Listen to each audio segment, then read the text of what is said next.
Saudi Arabia, Pakistan અને તુર્કી વચ્ચે રચાયેલા સંયુક્ત રક્ષા જોડાણ એટલે કે મક્કા ડિફેન્સ પેક્ટ, જેને ઇસ્લામિક નાટો તરીકે પણ ઓળખવામાં આવી રહ્યું છે, તેમાં હવે ભારતના પાડોશી દેશ બાંગ્લાદેશે જોડાવાના સંકેતો આપ્યા છે. બાંગ્લાદેશ સરકારના વિદેશી બાબતોના સલાહકારે આ સંરક્ષણ અને આર્થિક માળખા સાથે જોડાવા અંગે હકારાત્મક વલણ દર્શાવ્યું છે. દક્ષિણ એશિયા અને મધ્ય પૂર્વની બદલાતી ભૂ રાજકીય સ્થિતિ તથા ભારતની સુરક્ષા પર તેની સંભવિત અસરો શું રહેવાની છે, તેને આજના વિશ્લેષણમાં આપણે સમજવાનું છે. આખરે ભારત માટે પરિસ્થિતિ કેમ વિકટ થઈ શકે છે અને જો બાંગ્લાદેશ આ ઇસ્લામિક નાટોમાં જોડાય છે તો તેમાં ભારતને શું તકલીફ થવાની છે, અથવા તો ભારતનો હાથ ઉપર રહેવાનો છે કે નથી રહેવાનો, અને જો ભારતનો હાથ ઉપર રહેવાનો છે તો શું રાજકીય કોઈ દબાણ અથવા તો ડિપ્લોમેટિક દબાણ શું આપણે બાંગ્લાદેશ પર લાવી શકીએ છીએ, એ તમામ બાબતને વિગતવાર વિશ્લેષણમાં સમજીએ ગ્રાફિક્સના માધ્યમથી. સૌથી પહેલા એ વસ્તુ સમજી લો કે આખરે આ નાટો છે શું, ઇસ્લામિક નાટો જે છે તે છે શું. આપણે ગ્રાફિક્સના માધ્યમથી સમજીએ કે આખરે આ મક્કા ડિફેન્સ પેક્ટ જે છે તે શું છે. તો 7 ઓગસ્ટ 2026ના રોજ સાઉદી અરેબિયા, પાકિસ્તાન અને તુર્કી વચ્ચે એક કરાર થયો. હવે આ કરાર શું થયો તેની પણ જાણકારી આપી દઈએ. સહયોગી ત્રણમાંથી કોઈ એક દેશ પર જો કોઈ હુમલાનો જવાબ સંયુક્ત રીતે આપો, એટલે કે જો કોઈ એક દેશ પર હુમલો કોઈ અન્ય દેશ દ્વારા થાય છે તો ત્રણેય દેશોએ સંયુક્ત રીતે તે સામેવાળા દેશને જવાબ આપવો, જે વસ્તુ નાટોમાં થતી હતી, અમેરિકા સૌ કોઈ દેશને જવાબ આપતું હતું, એ જ રીતે. ત્યારબાદ સાઉદીનું નાણાકીય ભંડોળ અને તુર્કીની અદ્યતન ટેકનોલોજી, હવે આ ત્રણ અલગ અલગ દેશો સાથે મળીને શું લાવવાના છે આ પેક્ટ માટે તેની પણ જાણકારી તમે મેળવી લો કે પાકિસ્તાનની પરમાણુ અને સૈન્ય તાકાત એક છત્ર હેઠળ આવશે. આ ત્રણેય દેશ સાથે મળીને એક થશે અને અન્ય કોઈ દેશ તેમના પર હુમલો કરશે તો સામે તેઓ વળતો જવાબ આપશે. એક શક્તિ સંગઠન જે છે તે આને ગણવામાં આવી રહ્યું છે, આ ઇસ્લામિક જે ત્રણેય દેશો ભેગા મળીને અત્યારે બનાવી રહ્યા છે તેને. હવે આ બાંગ્લાદેશ જે છે તે આ પેક્ટમાં જોડાય તેની પાછળનું ગણિત શું છે, તો શેખ હસીનાના સરકારના પતન પછી બાંગ્લાદેશમાં પરિસ્થિતિ બદલાઈ છે. તે જે ભારતને સમર્થન કરનારું બાંગ્લાદેશ હતું તે હવે બાંગ્લાદેશ નથી રહ્યું. પરિસ્થિતિ ઘણી બધી બદલાઈ ગઈ છે ત્યાંના સરકારના બદલાવા બાદ. હવે બાંગ્લાદેશના પાકિસ્તાન અને તુર્કી સાથેના સંબંધો ઝડપથી સુધર્યા છે. જ્યારે શેખ હસીનાની સરકાર ગઈ ત્યારબાદથી જે પરિસ્થિતિ ત્યાં બદલાઈ તેમાં ઇસ્લામિક દેશો સાથે બાંગ્લાદેશનું જોડાણ જે છે, જે નિકટતા જે છે તે થોડી વધી છે. તેવામાં બાંગ્લાદેશ સૈન્ય જરૂરિયાતો અને બીજી આર્થિક સહાય માટે બીજા દેશો પર નિર્ભર છે. અને શેખ હસીના જ્યાં સુધી ત્યાં સત્તામાં હતા ત્યાં સુધી ભારત જે છે તે બનતી મદદ બાંગ્લાદેશને કરતું આવ્યું છે. પરંતુ બાંગ્લાદેશમાં હિન્દુઓ સાથે થતા દુર્વ્યવહારના કારણે અને ત્યારબાદ ત્યાં જે સરકાર બદલાઈ તેના કારણે ભારતનું બાંગ્લાદેશ તરફ અને બાંગ્લાદેશનું ભારત તરફ જે વલણ છે તે બદલાયેલું જોવા મળી રહ્યું છે. ત્યારે મધ્ય પૂર્વ અને મુસ્લિમ બહુમતીવાળા દેશો તરફ નિકટતા વધારવા પર હવે બાંગ્લાદેશ જે છે તે ભાર આપી રહ્યું છે. તેને હવે એ દેશો પાસેથી મદદની અપેક્ષા લાગી રહી છે, જે અપેક્ષા જે છે પહેલાની સરકાર જે બાંગ્લાદેશમાંથી શેખ હસીનાની તે ભારત તરફથી સહકાર જે મેળવતું હતું તે હવે અન્ય દેશો પાસેથી એ સહકાર મેળવવાની અપેક્ષા રાખી રહ્યું છે. બીજી તરફ રાષ્ટ્રીય હિતો, બદલાતી વૈશ્વિક અર્થવ્યવસ્થા એમના કેન્દ્ર સ્થાને હોવાનું નિવેદન જે છે તે ત્યાંના જે સ્થાનિક નેતાઓ છે, વિદેશ સલાહકાર જે છે તે આપી રહેલા જોવા મળી રહ્યા છે કે તેમનું રાષ્ટ્રીય હિત જે છે તે સર્વોપરી છે અને રાષ્ટ્રીય હિતોને ધ્યાનમાં રાખીને આ કેટલાક નિર્ણયો જે લેવામાં આવી રહ્યા છે, જે પેક્ટમાં જોડાવાની વાત કરવામાં આવી રહી છે, તે એ નિર્ણય બાંગ્લાદેશ લઈ શકે છે. હવે રાષ્ટ્રીય હિતોને ધ્યાનમાં રાખીને આ ગઠબંધન સાથે બાંગ્લાદેશ જોડાઈ શકે છે, કારણ કે તેને તેનું હિત દેખાઈ રહ્યું છે. પાકિસ્તાન પણ જો તેની સાથે જોડાઈ જાય, તુર્કી પણ તેની સાથે જોડાઈ જાય તો ઘણી બધી મદદ જે છે ત્યાં બંને દેશો બાંગ્લાદેશને કરી શકે છે. એટલા માટે બાંગ્લાદેશ ઈચ્છી રહ્યું છે કે તે પેક્ટમાં જોડાઈ જાય.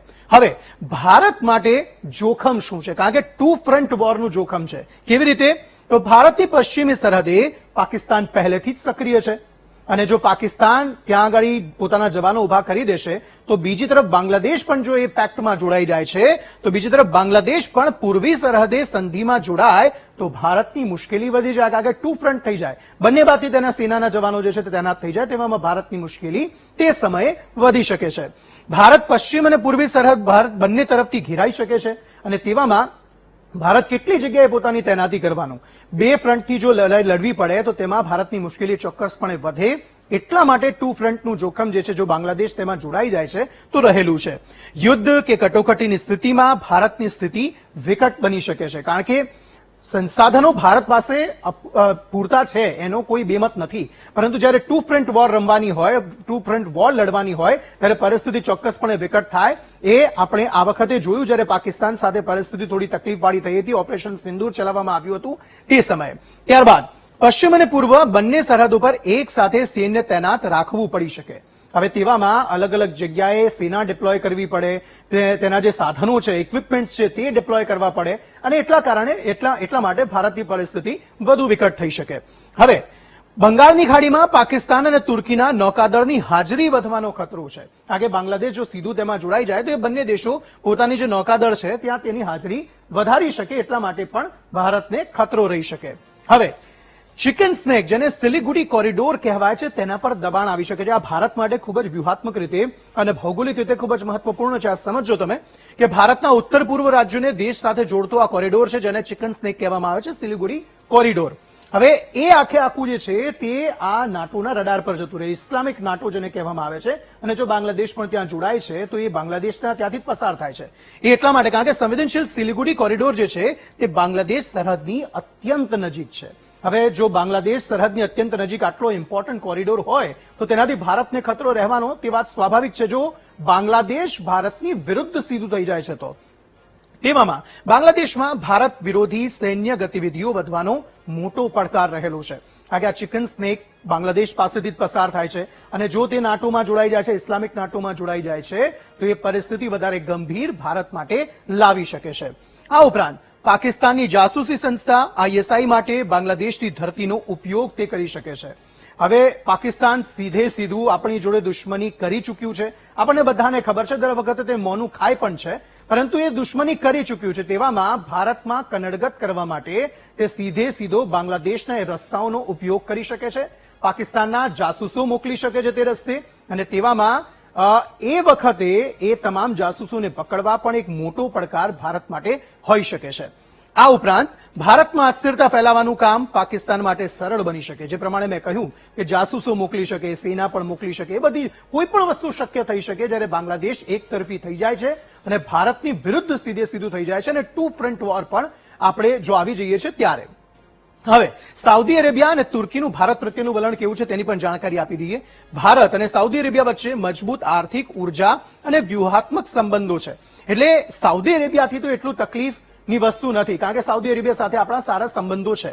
પરંતુ સાઉદી અરેબિયાએ પ્રાદેશિક સંરક્ષણ અને સુરક્ષા માટેનું આ પગલું ગણાવ્યું છે. આ પેક્ટમાં જે સાઉદી અરેબિયા જોડાયું છે તેમાં તેણે કહ્યું છે કે ભાઈ પ્રાદેશિક સંરક્ષણ અને અમારા દેશના સાર્વભૌમત્વ માટે, અમારા દેશની સુરક્ષા માટે આ પેક્ટમાં અમે જોડાઈ શકીએ છીએ અને તેને સમર્થન અમે આપી શકીએ છીએ.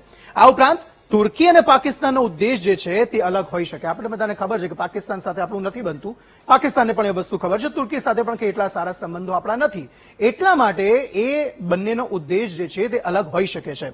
ભારતના પ્રભાવને મર્યાદિત કરવાનો મનસૂબો હોઈ શકે છે. જો બાંગ્લાદેશ પણ તેમાં જોડાઈ જાય છે તો અન્ય દેશો સાથે બાંગ્લાદેશ પણ જે છે તે ભારતને કનડગત કરી શકે છે, એટલા માટે મનસૂબો ખરાબ તેનો હોઈ શકે છે. આ ઉપરાંત દક્ષિણ એશિયામાં નવું શક્તિ સંતુલન ઊભું કરવા માટે ઉપયોગ થઈ શકે. આ આખો જે પેક્ટ છે, આ બધા અલગ અલગ દેશો જે એક સાથે આવે છે તો ભારત અત્યારે બધાને ખબર છે કે એક એવો મોટો દેશ છે કે જે સૌ કોઈને આંખમાં આંખ મિલાવીને વાત કરી શકે છે અને એવી જ રીતે જેવી રીતે આપણને સવાલ મળે છે એવી રીતે જવાબ પણ આપી શકે છે. એટલા માટે એક નવો એવો નાટો ઉભો કરવાનો પ્રયત્ન જે છે તે આ તમામ દેશો મળીને કરી શકે કે જે એશિયાઈ દેશો પર પ્રભુત્વ રાખી શકે. આ ઉપરાંત ભારત માટે ઉપલબ્ધ વ્યૂહાત્મક વિકલ્પો કયા કયા છે? તો સૌથી પહેલા રાજદ્વારી દબાણ, સાઉદી અરેબિયા અને યુએઈ જેવા મિત્ર દેશોની મદદ લેવી. જો કોઈ પરિસ્થિતિ ખરાબ થાય છે, ન કરે નારાયણ, ને આ દેશો ભેગા થઈ જાય છે અને ભારત પર કોઈ આક્રમણ જેવી સ્થિતિ આવી જાય છે ત્યારે આ પરિસ્થિતિ ભારત અખ્તિયાર કરી શકે, જેમાં દેશો સાથે વાટાઘાટો કરી ભારતીય સુરક્ષા હિતોની ચિંતા પણ વ્યક્ત કરી શકે છે ભારત દેશ, અને કહી શકે છે કે આ બધી વસ્તુઓ ના થવી જોઈએ. ભલે ગમે તે થાય, ત્રણેય દેશો ભેગા થાય, 4 દેશ ભેગા થાય, પરંતુ ભારત દેશને કોઈ તકલીફ ન પડવી જોઈએ તેની વાટાઘાટો જે છે તે ચોક્કસપણે ભારત કરી શકે છે. આ ઉપરાંત પૂર્વી સરહદની મજબૂતી પર ભારત ભાર આપી શકે છે. હાલના સમયે પણ એવું નથી કે પૂર્વી સરહદ મજબૂત નથી, પૂર્વી સરહદ મજબૂત છે જ, પરંતુ જો બાંગ્લાદેશ તેમાં જોડાઈ જાય છે તો એ પૂર્વી સરહદને આપણે વધારે મજબૂત કરવી પડે. આ ઉપરાંત પશ્ચિમ બંગાળ, અસમ અને ત્રિપુરા સરહદે સુરક્ષા વ્યવસ્થા વધુ સજ્જ કરવી. આપણને ખબર છે કે હમણાં જ્યાં સુધી પશ્ચિમ બંગાળમાં મમતા બેનર્જીની સરકાર હતી. ઘણી બધી વસ્તુઓ જે કેન્દ્ર સરકાર કરવા માંગતી હતી, સરહદી વિસ્તારને સુરક્ષિત કરવા માટે, તે થઈ શક્યું નહોતું. પરંતુ ભાજપની સરકાર ત્યાં આવી ત્યારબાદ ઘણી બધી પરિસ્થિતિઓ બદલાઈ છે.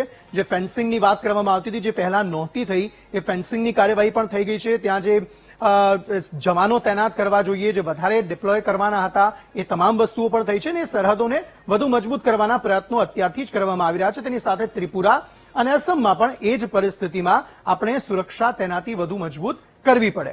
આ ઉપરાંત આર્થિક અને વ્યાપારી નીતિને પ્રોત્સાહન આપવામાં આવી શકે. હવે બાંગ્લાદેશને આપણે આર્થિક રીતે અને વ્યાપારી રીતે પ્રોત્સાહન એ રીતે આપી શકીએ કે વધુ તેના પાસેથી કોઈ વસ્તુ આપણે ખરીદીએ અથવા તો આર્થિક કોઈ મદદ તેમને કરીએ કે જેના કારણે પરિસ્થિતિ વધુ વિકટ ના થાય. બાંગ્લાદેશ ભલે તેમાં જોડાય, પરંતુ તે ભારતને કોઈ હેરાન પરેશાન કરવાનો પ્રયત્ન ન કરે, તે માટેના ભારત પ્રયત્નો કરી શકે છે. આ ઉપરાંત આપણને બધાને ખબર છે કે બાંગ્લાદેશ ભારત પર અનાજ, વીજળી અને પરિવહન માટે સાવ નિર્ભર છે. એક કારણ એ પણ હોઈ શકે કારણ કે બાંગ્લાદેશને ખબર છે કે ભારત પર આટલી બધી નિર્ભરતા તેમના માટે સારી નથી. શેખ હસીનાના સત્તા પરિવર્તન બાદ હવે જે સરકાર છે તેમને એવું લાગે છે, એટલા માટે કદાચ તે અન્ય દેશો સાથે પોતાની નિકટતા જે છે તે વધારી રહ્યું છે. આ ઉપરાંત ભારત પોતાની ડિપ્લોમેટિક લિવરેજનો ઉપયોગ પણ કરી શકે છે. ભાઈ, આપણો દેશ જે છે તે વિશ્વના કોઈ પણ દેશને આંખોમાં આંખો નાખીને વાત કરી શકે છે, જવાબ આપી શકે છે. અને એટલા માટે લિવરેજનો ઉપયોગ, કે ભારત એક મોટો દેશ છે અને એમના પાસેથી ઘણું બધું તમે મેળવી પણ શકો છો, એ વસ્તુનો ફાયદો પણ જે છે તે બાંગ્લાદેશ ઉપાડી શકે છે. અને એ ભારત જે છે તેનું જે પલડું છે તે બાંગ્લાદેશ સામે ઓલવેઝ ઉપર રહેવાનું છે.